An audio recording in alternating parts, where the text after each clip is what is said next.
ಚಿಪ್ಪಾಳಿಗಳ ಮುಖೇನ ಸ್ವಾಗತಿಸಿ ಪ್ರೀತಿಯ ಬಂಧುಗಳೇ.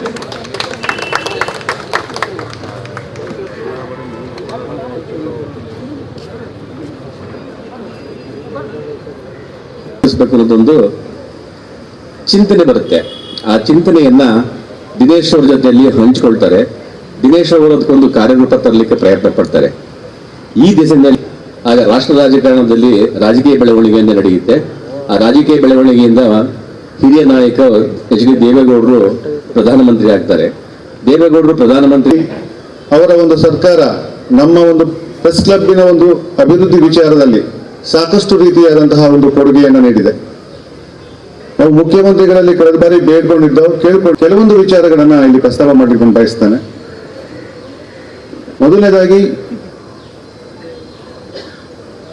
ಸಿದ್ದರಾಮಣ್ಣ ಅವರು ಮುಖ್ಯಮಂತ್ರಿ ಆದಂತಹ ಸಂದರ್ಭದಿಂದ ಇವರು ಮುಖ್ಯಮಂತ್ರಿಯಾಗಿ ಬಂದಂತಹ ಆರಂಭದ ದಿನದಲ್ಲೇ ನಮ್ಮ ಪ್ರೆಸ್ ಕ್ಲಬ್ಬಿನ ಕಾರ್ಯಕ್ರಮಕ್ಕೆ ಅಂತ ಬಂದಾಗ ಅವರ ಮುಂದೆ ಈ ಬೇಡಿಕೆಯನ್ನು ನಾವು ಇಟ್ಟಿದ್ದು.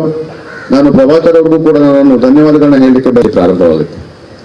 ಮೊದಲಿಗೆ ಧಾರವಾಡದಲ್ಲಿ ಪತ್ರಿಕಾ ದಿನಾಚರಣೆ ಆಗುತ್ತೆ. ಅಲ್ಲಿ ಕನ್ನಡ ಪತ್ರಿಕೆಗಳ ಇಂದು ಕೆಲವೊಂದು ನ್ಯೂನ್ಯತೆಗಳಿತ್ತು. ಅದನ್ನು ನಾವು ಅವರ ಗಮನಕ್ಕೆ ತಂದಿದ್ವು. ಹಾಗೆ ನಮ್ಮ ಪ್ರಭಾಕರ್ ಅವರ ಗಮನಕ್ಕೂ ಕೂಡ ತಂದಿದ್ವು. ಇದೀಗ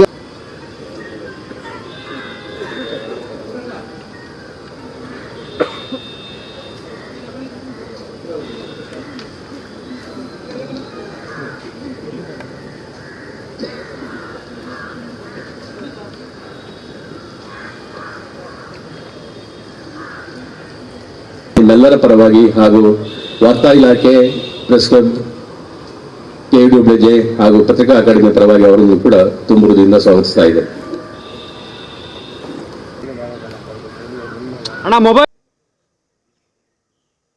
ಈ ಸಮಾರಂಭದ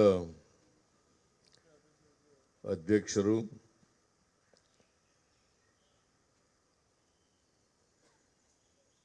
ಪತ್ರಕರ್ತರ ಕಾರ್ಯನಿರತ ಸಂಘದ ಅಧ್ಯಕ್ಷರಾದಂಥ ಶಿವಾನಂದ ತಗಡೂರವರ, ಇವತ್ತು ಶಿವಾನಂದ ತಗಡೂರವರ ಹುಟ್ಟಿದ ದಿನ ಅಲ್ಲ, ಹಾಗಾಗಿ ಅವರಿಗೆ ಹುಟ್ಟುಹಬ್ಬದ ಶುಭಾಶಯವನ್ನು ಕೋರಲಿಕ್ಕೆ ಬಯಸ್ತೇನೆ.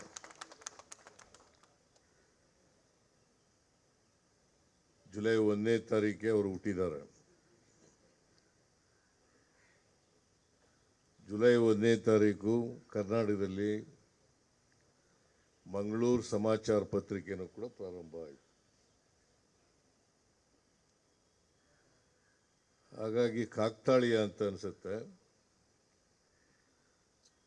ಅವರು ಹುಟ್ಟಿದ ದಿನ ಮತ್ತೆ ಮಂಗಳೂರು ಸಮಾಚಾರ ಪತ್ರಿಕೆ ಪ್ರಾರಂಭ ಆದ ದಿನ ಒಂದೇ ದಿನ ಆಗಿದೆ. ಆಮೇಲೆ ಶ್ರೀಧರ್ ಅವರು ಅಧ್ಯಕ್ಷರು, ಬೆಂಗಳೂರು ಪ್ರೆಸ್ ಕ್ಲಬ್. ಅವರು ಹಿಂದ್ಗಡೆ ಕೂತಿದೆಯಾ? ಮಲ್ಲಪ್ಪ ಪ್ರಧಾನ ಕಾರ್ಯದರ್ಶಿ, ಪ್ರೆಸ್ ಕ್ಲಬ್. ಶ್ರೀ ಕೃಷ್ಣ ಪ್ರಸಾದ್ ಹಿರಿಯ ಪತ್ರಕರ್ತರು. ನಜೀರ್ ಅಹಮದ್ ಮುಖ್ಯಮಂತ್ರಿಗಳ ಕಾರ್ಯದರ್ಶಿ. ಮೇಲ್ಮನೆಯ ಸದಸ್ಯರಾದಂಥ UB ವೆಂಕಟೇಶ್. ತ್ರಿಲೋಕ್ ಚಂದ್ರ ಕಾರ್ಯದರ್ಶಿ, ವಾರ್ತಾ ಇಲಾಖೆ. ವೇದಿಕೆ ಮೇಲೆ ಇರ್ತಕ್ಕಂಥ ಇತರ ಎಲ್ಲ ಗಣ್ಯರೇ, ಇಲ್ಲಿ ಆಗಮಿಸಿರ್ತಕ್ಕಂಥ ಆತ್ಮೀಯ ಸೋದರ ಸೋದರಿಯರೇ, ಮಾಧ್ಯಮದ ಗೆಳೆಯರೇ, ಈಗಾಗಲೇ ಕೃಷ್ಣ ಪ್ರಸಾದ್ ಅವರು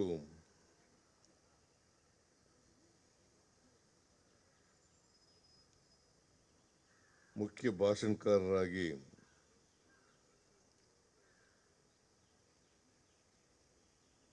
ಮಾಧ್ಯಮಕ್ಕೆ ಸಂಬಂಧಪಟ್ಟಂತೆ ಅನೇಕ ವಿಚಾರಗಳನ್ನು ಪ್ರಸ್ತಾಪ ಮಾಡಿದ್ದಾರೆ. ಮತ್ತೆ ಸಾಮಾಜಿಕ ಜಾಲತಾಣದ ಬಗ್ಗೆನೂ ಕೂಡ ಅವರ ಅಭಿಪ್ರಾಯವನ್ನು ಸ್ಪಷ್ಟವಾಗಿ ಹೇಳಿದ್ದಾರೆ.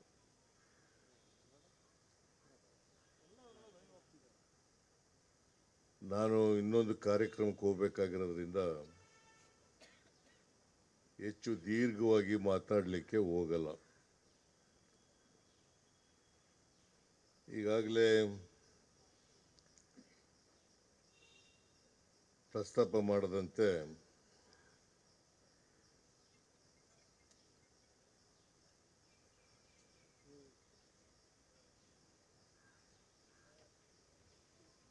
ಮಂಗಳೂರು ಸಮಾಚಾರ ಪತ್ರಿಕೆ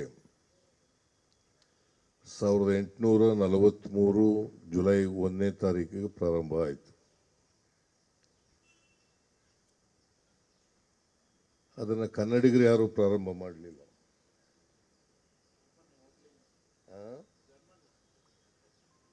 ಒಬ್ಬರು ಧರ್ಮ ಪ್ರಚಾರಕರಾಗಿ ಬಂದಿದ್ದಂಥ ಅವರು ಇದನ್ನ ಪ್ರಾರಂಭ ಮಾಡಿದದ್ದು, ಮೋಗ್ಲಿಂಗ್ ಅಂತಕ್ಕಂಥವ್ರು. ಆಮೇಲೆ ಆ ದಿನವನ್ನ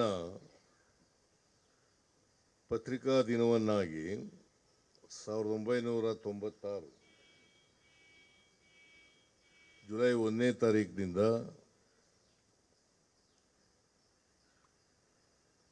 ಪತ್ರಿಕಾ ಅಕಾಡೆಮಿಯವರು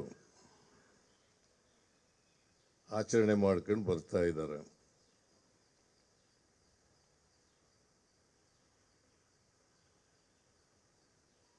ಇವತ್ತು ನಾನು ಈ ವಾರ್ಷಿಕೋತ್ಸವ ಸಂದರ್ಭದಲ್ಲಿ ಅತ್ಯಂತ ಸಂತೋಷದಿಂದ ಭಾಗವಹಿಸಿದ್ದೇನೆ. ಎಲ್ಲ ಜನರಿಗೆ, ಕರ್ನಾಟಕದ ಜನರಿಗೆ, ದೇಶದ ಜನರಿಗೆ ಈ ಮಾಧ್ಯಮದ ದಿನದ ಶುಭಾಶಯವನ್ನು ಕೋರಲಿಕ್ಕೆ ಬಯಸ್ತಾ ಇದ್ದೇನೆ. ಇದೇ ಸಂದರ್ಭದಲ್ಲಿ ಒಂದು ವಿಚಾರ ಸಂಕಿರಣನೂ ಕೂಡ ಏರ್ಪಾಡು ಮಾಡ್ಕೊಂಡಿದ್ದಾರೆ. ಇದಾದ್ಮೇಲೆ ವಿಚಾರ ಸಂಕಿರಣ ನಡೀತದೆ. ಇವರೇ ಇರ್ತಾರ ಕೃಷ್ಣ ಪ್ರಸಾದ್ ಮಾತಾಡಿದ್ದೆ ವಿಚಾರ ಸಂಕಿರಣನ ಪುನಃ ಏನು ಮಾಡಲ್ಲ. ಇನ್ನೊಂದು ಊಟ ಮಾಡೋದು, ಊಟ ಮಾಡಲೇಬೇಕು. ಊಟ ಮಾಡಿದ್ಮೇಲೆ ಮರ್ತು ಬಿಡಬೇಡಿ ಅಷ್ಟೇನೆ. ಇವತ್ತು ಯಾವ ಉದ್ದೇಶಕ್ಕೆ ಇವತ್ತು ಅರ್ಥಪೂರ್ಣವಾಗಿ ಒಂದು ವಿಚಾರ ಸಂಕಿರಣ ಏರ್ಪಾಡು ಮಾಡಿ ಕೃಷ್ಣ ಪ್ರಸಾದ್ ಅವರನ್ನು ಕರೆಸಿ ಸಾಮಾಜಿಕ ಜಾಲತಾಣ ಮತ್ತು ಮಾಧ್ಯಮ ಇದ್ರ ಬಗ್ಗೆ ಅವ್ರ ಭಾಷಣ ಮಾಡಿಸಿದ್ರಿ. ಮತ್ತೆ ಮಾಧ್ಯಮ, ಸಾಮಾಜಿಕ ಜಾಲತಾಣ ಇದು ವಿಷಯ. ಇದ್ರ ಬಗ್ಗೆ ಅನೇಕ ವಿಚಾರಗಳನ್ನು ಎಚ್ಚರಿಕೆ ರೂಪದಲ್ಲಿ ಕೃಷ್ಣ ಪ್ರಸಾದ್ ಅವರು ಪ್ರಸ್ತಾಪ ಮಾಡಿದ್ದಾರೆ. ನಾವೆಲ್ಲರೂ ಕೂಡ ಬಹಳ ಎಚ್ಚರಿಕೆಯಿಂದ ಇರಬೇಕು. ಸಾಮಾಜಿಕ ಜಾಲತಾಣ ಬಹಳ ವೇಗವಾಗಿ ಜನರನ್ನು ಮುಟ್ತಕ್ಕಂಥ ಒಂದು ಮಾಧ್ಯಮ. ಅದು ಕೂಡ ಈಗ ಮಾಧ್ಯಮದಲ್ಲಿ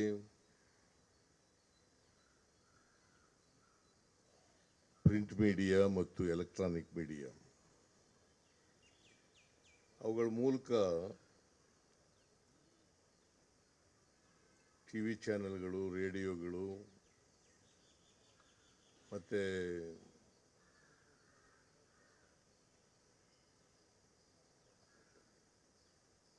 ನಾವು ಸುದ್ದಿಯನ್ನು ತಿಳ್ಕೊಳ್ತಕ್ಕಂಥ ಪ್ರಯತ್ನವನ್ನು ಮಾಡ್ತಾ ಇದ್ದೆವು.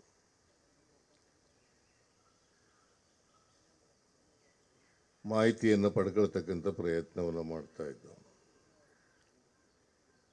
ಈಗ ಸೋಷಿಯಲ್ ಮೀಡಿಯಾ ಮೂಲಕ ಭಾಳ ವೇಗವಾಗಿ ನಾವು ಸುದ್ದಿನ ಪಡ್ಕೊತೀವಿ, ಇನ್ಫಾರ್ಮೇಷನನ್ನು ಪಡ್ಕೊತೀವಿ.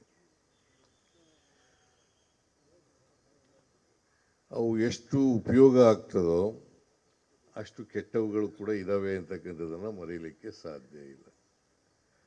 ಸಮಾಜದ ಮೇಲೆ ಕೆಟ್ಟ ಪರಿಣಾಮವನ್ನು ಬೀರ್ತದೆ ಮತ್ತು ಒಳ್ಳೆಯದನ್ನು ಕೂಡ ಮಾಡ್ತದೆ. ನಾವು ಅದನ್ನು ಉತ್ತಮ ರೀತಿಯಲ್ಲಿ, ಒಳ್ಳೆಯ ರೀತಿಯಲ್ಲಿ ಸ್ವೀಕಾರ ಮಾಡಿದ್ರೆ, ಸತ್ಯ ಸಂಗತಿಗಳನ್ನು ತಿಳಿಸ್ತಕ್ಕಂಥ ಪ್ರಯತ್ನ ಮಾಡಿದ್ರೆ ಸಾಮಾಜಿಕ ಜಾಲತಾಣದ ಮೂಲಕ ಅದು ಉಪಯೋಗ ಆಗ್ತದೆ. ಇಲ್ಲದೆ ಹೋದರೆ ಫೇಕ್ ನ್ಯೂಸ್ಗಳು ಆದರೆ ಅದು ಸಮಾಜಕ್ಕೆ ತೊಂದರೆನೂ ಕೂಡ ಆಗ್ತದೆ ಅಂತಕ್ಕಂಥದ್ದನ್ನು ಮರೀಲಿಕ್ಕೆ ಸಾಧ್ಯ ಇಲ್ಲ. ನಾವು ಸರ್ಕಾರ ಫೇಕ್ ನ್ಯೂಸನ್ನು ಚೆಕ್ ಮಾಡಲಿಕ್ಕೆ ಪೊಲೀಸ್ ಸ್ಟೇಷನಲ್ಲಿ ನಾವು ಇದನ್ನು ನಿಯಂತ್ರಣ ಮಾಡಲಿಕ್ಕೆ ಪ್ರತಿ ಜಿಲ್ಲೆನಲ್ಲೂ ಕೂಡ ಒಂದು ಘಟಕಗಳನ್ನು ಪ್ರಾರಂಭ ಮಾಡಿದ್ದೀವಿ.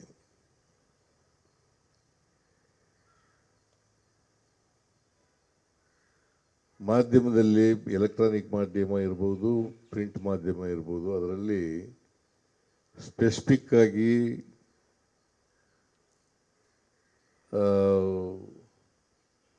ಸುದ್ದಿ ಕಲೆಕ್ಟ್ ಮಾಡ್ತಕ್ಕಂಥವ್ರು, ಸುದ್ದಿಯನ್ನು ಎಡಿಟ್ ಮಾಡ್ತಕ್ಕಂಥವ್ರು ಇರ್ತಾರೆ. ಇದರಲ್ಲಿ ಯಾರು ಬೇಕಾದರೂ ಅವರ ಅಭಿಪ್ರಾಯಗಳನ್ನು ವ್ಯಕ್ತ ಮಾಡಬಹುದು. ನಾನು ಅದಕ್ಕೆ ಈ ಸಾಮಾಜಿಕ ಜಾಲತಾಣ ಇದೆಯಲ್ಲ, ಸೋಷಿಯಲ್ ಮೀಡಿಯಾ ಇದೆಯಲ್ಲ, ಇದು ನೋಡೋದೇ ಬಿಟ್ಬಿಟ್ಟಿದ್ದೀನಿ ನಾನು ಈಗ. ಮತ್ತು ಫಸ್ಟ್ ಆಫ್ ಆಲ್ ನಾನು ಮೊಬೈಲ್ ಫೋನ್ ಇಟ್ಕೊಂಡಿಲ್ಲ.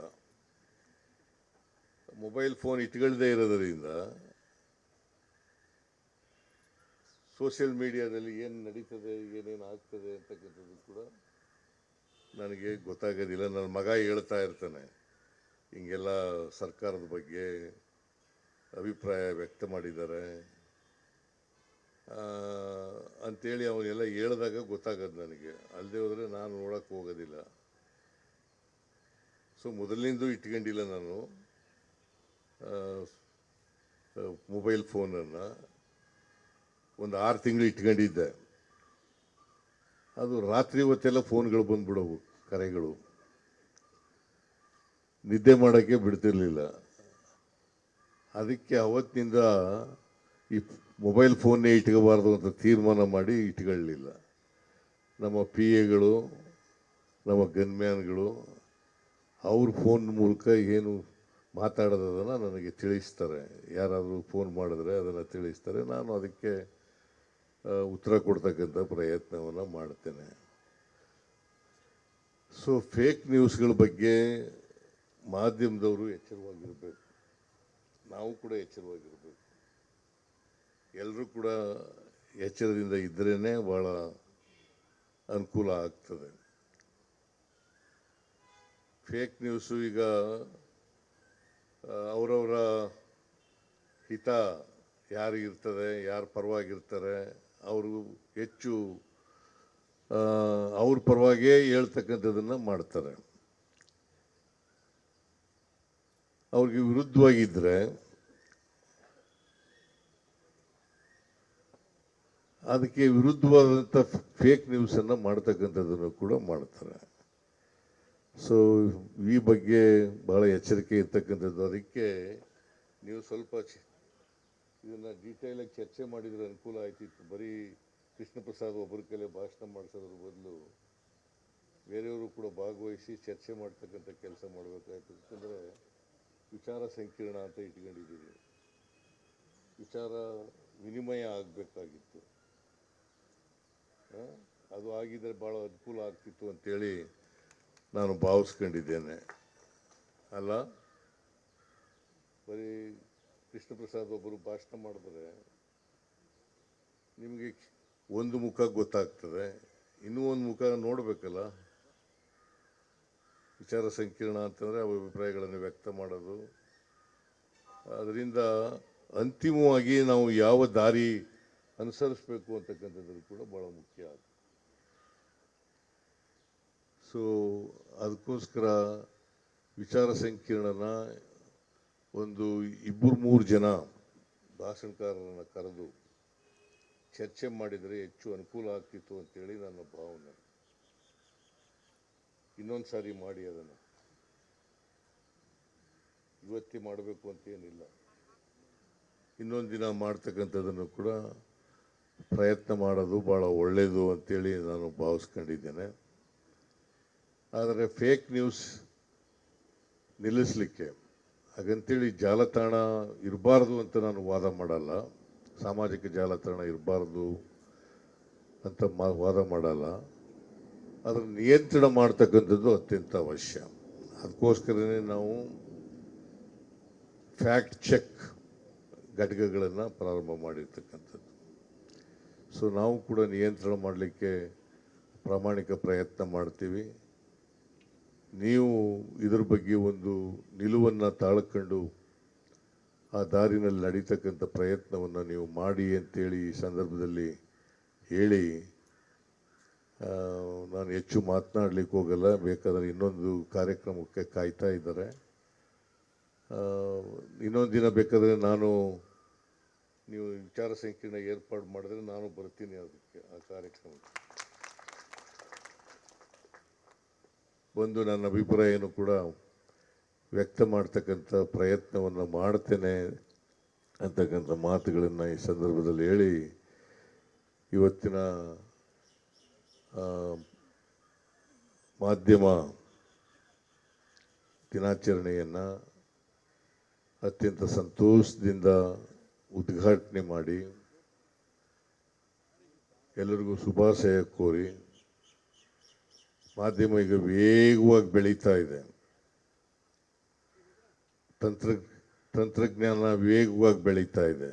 ಆ ತಂತ್ರಜ್ಞಾನ ಸಮಾಜದ ಒಳಿತಿಗಾಗಿ ಉಪಯೋಗ ಆಗಬೇಕು. ಅದು ಸಮಾಜವನ್ನು ಕೆಡಿಸ್ತಕ್ಕಂಥ ರೀತಿಯಲ್ಲಿ ಆಗಬಾರ್ದು ಅಂತಕ್ಕಂಥ ಮಾತುಗಳನ್ನು ಈ ಸಂದರ್ಭದಲ್ಲಿ ಹೇಳಿ, ನನಗೆ ಈ ಕಾರ್ಯಕ್ರಮದಲ್ಲಿ ಭಾಗವಹಿಸಲಿಕ್ಕೆ ಪತ್ರಿಕಾ ಅಕಾಡೆಮಿಯವರು ಮತ್ತು ಕಾರ್ಯನಿರತರ ಪತ್ರಕರ್ತರ ಸಂಘದವರು ಮತ್ತು ಪ್ರೆಸ್ ಕ್ಲಬ್ನವರು ಕಾರ್ಯಕ್ರಮದಲ್ಲಿ ಭಾಗವಹಿಸಲಿಕ್ಕೆ ಅವಕಾಶ ಕಲ್ಪಿಸ್ಕೊಟ್ಟಿದ್ದಾರೆ. ಅವ್ರಿಗೆ ಧನ್ಯವಾದಗಳನ್ನು ಹೇಳಿ ನಿಮಗೆಲ್ಲ ನಮಸ್ಕಾರ ಮಾಡಿ ನಾನು ಮಾತು ಮುಗಿಸ್ತೇನೆ. ಜೈ ಹಿಂದ್, ಜೈ Karnataka. They should give DCM post to their respective community leaders. No. See, it is not a matter to be discussed in public. Whatever decision High Command takes, we'll go by the decision of the High Command. Party, there is an High Command. Whatever High Command takes a decision, we'll go by it.